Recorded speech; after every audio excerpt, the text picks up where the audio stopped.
Hello, good evening, happy Wednesday. Welcome to Live and Conversation. My name is Daphnée Antoine. And I am Daphnée Camilien. Good evening. Good evening. Good evening, everyone. So, Daphnée Camilien and I come live every Wednesday night at 8:30 p.m. To update you on immigration news as well as sharing resources for family to thrive. So, with that being said, let's get started with our disclosure. Sure, I am an attorney. Anything I say this evening does not enter anyone into an attorney-client relationship or any type of confidentiality or attorney-client privilege. Anything that's stated that I say tonight is for information and I can't think of the word, for information purposes only. And Daphnée Antoine is a financial entrepreneur. Anything she says this evening does not enter her into any type of fiduciary duty with anyone listening this evening. Anything that she says this evening is for information and entertainment. That's the word I forgot to say. For information and entertainment purposes only. Back to you. Awesome. So many of us celebrated Valentine's Day yesterday. So happy Valentine's Day to you. Happy Valentine's Day. Yes. With that being said, we are having this segment to basically share how you and I we can all show some love to our neighbors, specifically our migrant neighbors who are currently living in our community. So, with that being said, Attorney Camila and I will share 3 ways we can show love to our neighbors. Want to get started with that? Sure, I can start. One of the ways is a website called welcome.us. Once again, this is called welcome.us. If you're interested in helping, and this is anywhere in the United States, if you're interested in helping the Nicaraguans, the Venezuelans, the Haitians, the Cubans, the Ukrainians, they have lots of programs and ways to become sponsors. Right now, immigration has programs where people in the United States can sponsor refugees from these countries and migrants from these countries. So basically, also the Afghans, I didn't mention that as well. So if you want to be a sponsor, they have a lot of information on how to become a sponsor. And what that means is that you would, for example, for the Haitians, Nicaraguans, Cubans, and Venezuelans, if you were interested in becoming a sponsor for them, you would have to fill out an application. You would, when they say sponsor, it's basically saying you're going to, you'll be responsible for them while they're in the U.S., helping them get, enroll in school or English classes, maybe helping them get a job, or at least like showing them where to get a job, things of that nature, just helping them get on their feet in the United States once they get here. But there's lots of information, as Daphne's showing you the website, how you can sponsor people with safety and refuge. Some sponsors, if it was a family member, you would have them in your home. I heard a lady who was in the military, her and her husband in the military. She has 3 small kids. She wanted to sponsor someone from the Ukraine. So she signed up on this website, but she wanted to sponsor them, but she did something very creative in the fact that she agreed to sponsor someone, but she also was able to raise money to get the person an apartment in the U.S. So the person doesn't have to stay with you. And so the person, she helped them get an apartment in the U.S., not too far from where she was at. And then she could help them while they were here and help them. The lady that she sponsored the lady and her son. They came into the U.S., able to enroll him in school, able to help her, get a job and, things of that nature, just to get on her feet. And then, this family is eternally grateful, and it was a great experience for her. So those are the type of things that a sponsor could do if a person is interested in doing that. But welcome.us. Also, the interesting thing is when you sign up to be a sponsor, they do give you a list of people who are seeking sponsorships from these other countries, and you choose who you're interested in, right? So this lady chose someone who already had a kid. You may choose someone who doesn't have a kid, a young person, an older person. It's your choice. There was another person who was seeking sponsorship. He was a young person who already had a family member in the United States, and his the family member couldn't mean, I don't know what their status was, but they couldn't sponsor him. So he just needed someone to sponsor him to um, say they were to say they were responsible for him, do the application for him. He just needed a way to get to the United States. He was eligible. He just didn't have a person in the U.S. who was eligible, a family member who was eligible to sponsor him. So if someone chooses to sponsor a young man like this, he wouldn't stay with them. He'd go stay with his sister, who possibly could be in another state. The person who sponsored him would just help him and facilitate him getting to the United States. So there's just different levels to this. But it's worth it to at least go on the website, check it out, read into it, see if it's something for you, and go from there. If it's not, there's different ways to assist people. But if it is, it's a wonderful gift to allow someone to, sponsor a person and help them come to the United States and seek a better life. Back to you, Daphnée. Awesome, awesome. Thank you for sharing that with us. I'm sure a lot of people will find it will welcome this information, especially as you mentioned, if they have family member they would like to sponsor, but then are not eligible. This is a great resource for them. So definitely thank you for sharing that.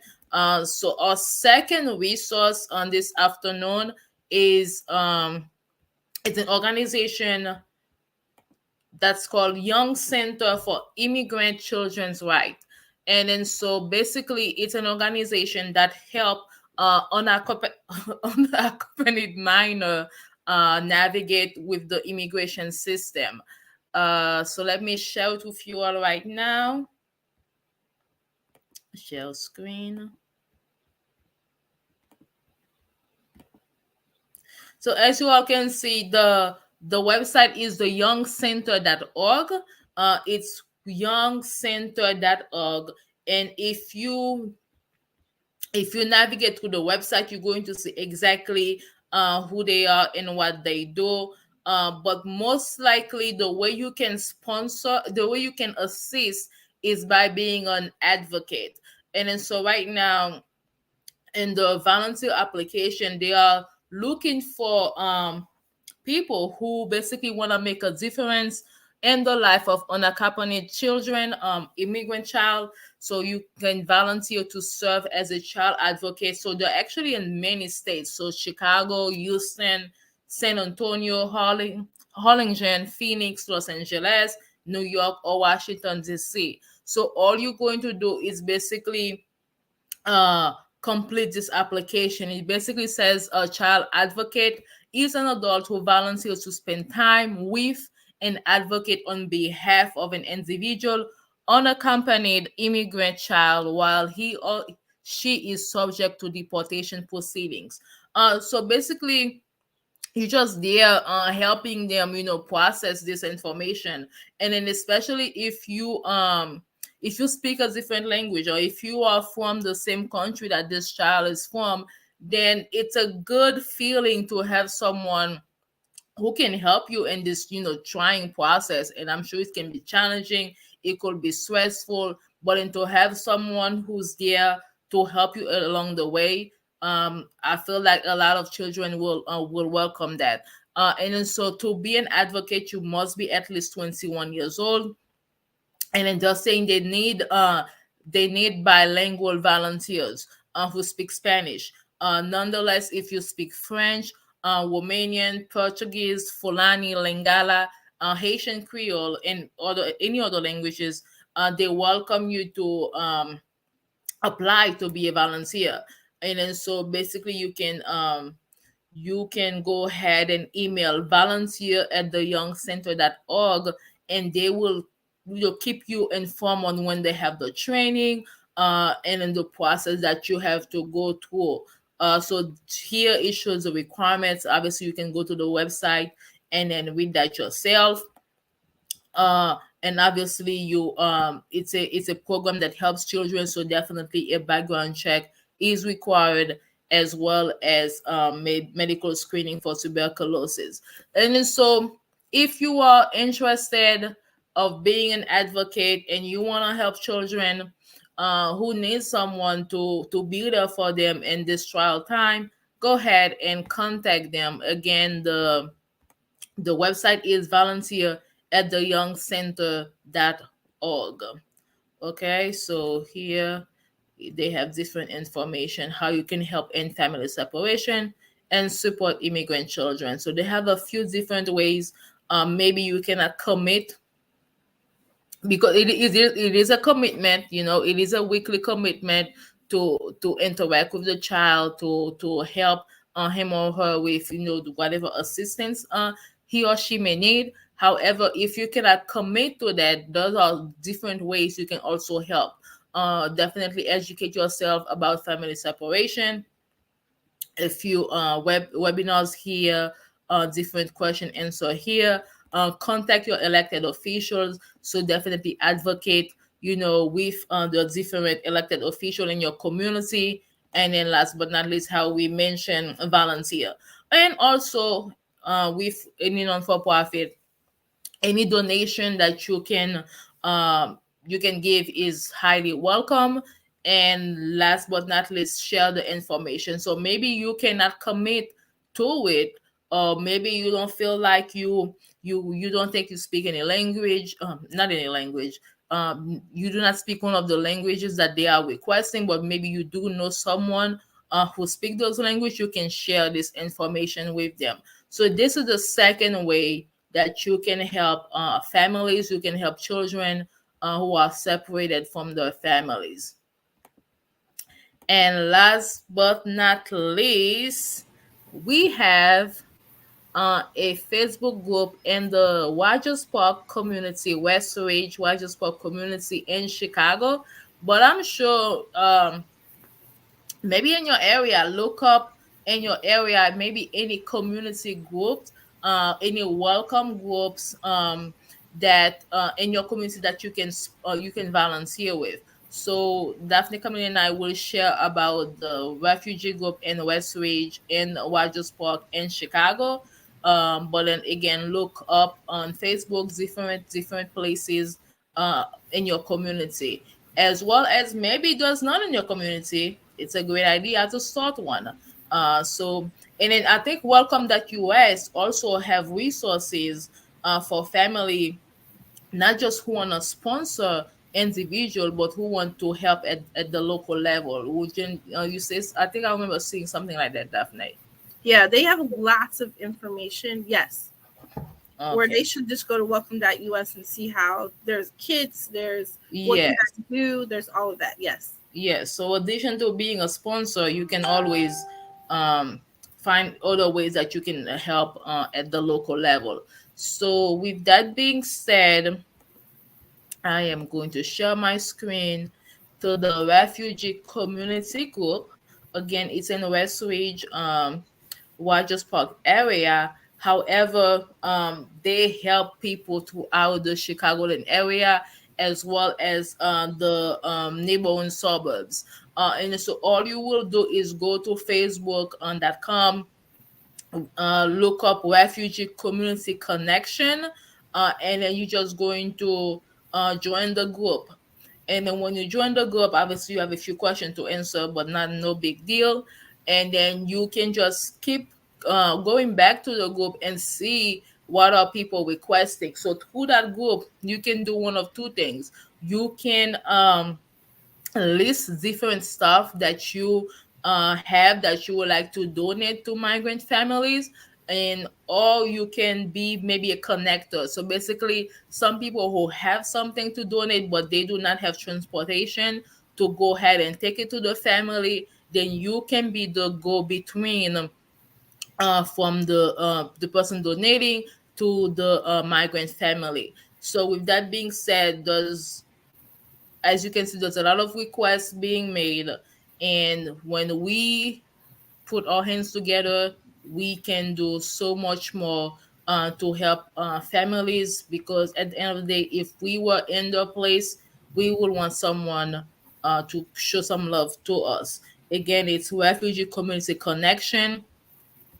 and here, they have like donations for groceries, computer phones. Different people have different requests for furniture, um, pressure cookers, sewing machines. So basically, whatever a family may want or may need, they will then request that, and the request will be made.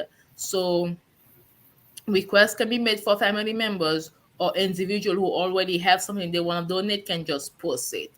And I think that's it on my side. Any additional information you want to share, Tony Chameleon? No, just that the Facebook page is very active. If you are interested in donating or helping out or anything of that nature, people should reach out to that. If you're not in the Chicagoland area, you're in another state, look on Facebook to see if there's any local, um, organizations that are doing similar work, or you can start your own. Or if you're in a welcoming city, if you live in a welcoming city, perhaps your city is doing something. Or if Yes. not, you can go national and look at something like Welcome.us, and see how you can be of assistance. But there's plenty of organizations. There's even other organizations besides this. So if you're interested in helping, I'm sure there's an organization out there that would be willing to take your either volunteer time, money, any type of assistance that you could Yes. offer. You know, you'd be super helpful. Definitely. Yeah, like you mentioned, the alderman office or alderwoman office, some of Hmm. them are having programs. Maybe they're collecting food or coats. Actually, we did that at the church. Yeah. We collected coats and we gave them to the migrants. And yeah, so if that's something that you want to do, we are still collecting.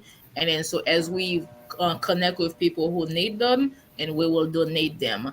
That's it for today. But before we end, I always want to mention that Attorney Cameron is here with us on a weekly basis, sharing her knowledge, her expertise, and helping all of us navigate the complexities of the U.S. immigration system.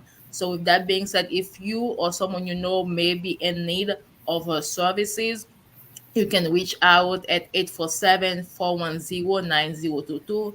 That's 847-410-9022, or connect with her at chameleonlaw.com. I wish you a wonderful weekend. Happy February. Go ahead and connect with your community and see how you can show love to your neighbors. That's it for today. Attorney Chameleon and Daphnée Antoine signing off. Bye for Bye. now. See you next week. See you next week.